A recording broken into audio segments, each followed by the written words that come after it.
Alright guys, welcome back to another video of the Mercedes E350. So from the last video, we did have the bumper reinforcement broken with the brackets and the condenser. Got that all on right now.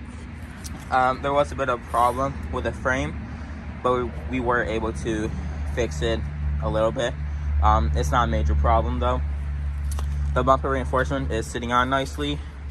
We have the radiator mounted right, and everything is looking pretty good. So now we're gonna try putting the headlights on and basically see how it fits and everything. There is this fender damage. We might try to like push it back in. It is aluminum, so it will be harder to do, but maybe we can, and then just touch it up with some of the paint. But everything else is looking really good, and soon, maybe in the next episode after that, we'll get it up and running. I will have to change out the radiator, the coolant, so I'll let you guys see that and how I do it, just in case maybe some of you guys don't know how to do it. And yeah, basically let's just get to it. Alright guys, so I'm gonna quickly show you guys how to flush your coolant and basically prep it for a new coolant.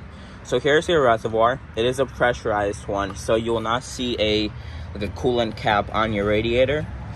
So basically what we're gonna need to do is, down under the radiator, you will see this knob right here.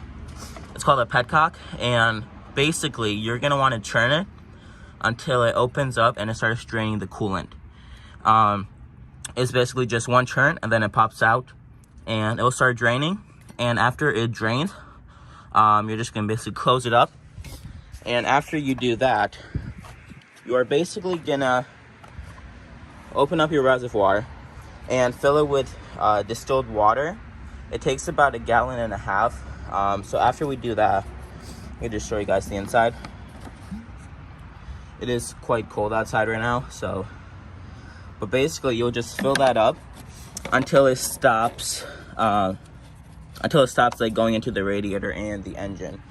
And after you do that, I'll show you the next step inside of the car. All right guys, and when you are inside of the car, what you want to do is basically just, you want to start the car.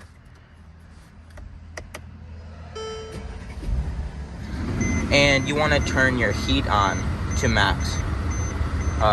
So what you want to have on. And basically you want to wait till your car heats up. And then after that, I'll show you the next step. Alright guys, and when your car is done heating up to its optimal temperature, what you want to do is, you're going to shut it off. You're going to go back to the petcock in the front, and you are going to drain all of the water. Make sure you open up your reservoir and untighten your petcock, and it should release all the water that was in there. And after that, you'll just tighten up the petcock, and you are going to fill up your reservoir with the coolant. I'll show you what kind of coolant I'm using. But basically, I've been searching on how to do this, like what kind of information is out there, and everybody does something different for some reason. Some people use the vacuum. It's a special, the coolant vacuum. Some people just run it without the cap and let it bleed out like that.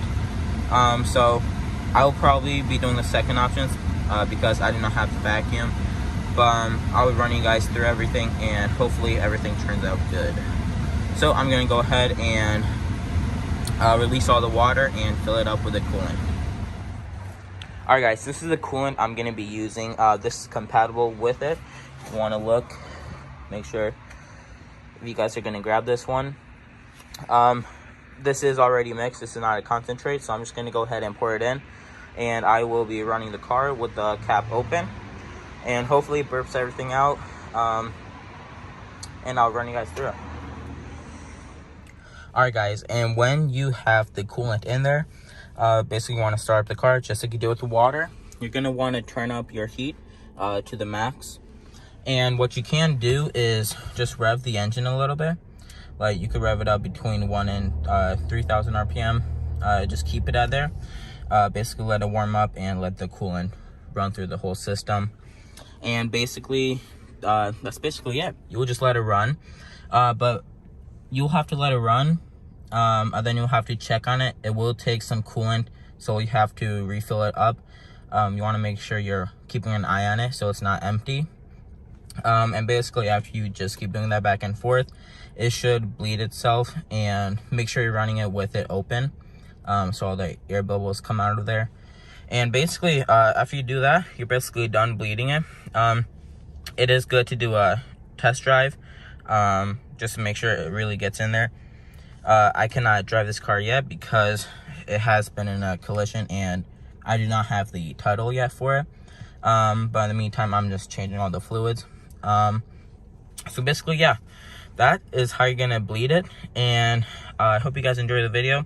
I'm just gonna finish bleeding it here, and yeah, thanks guys for watching. Peace.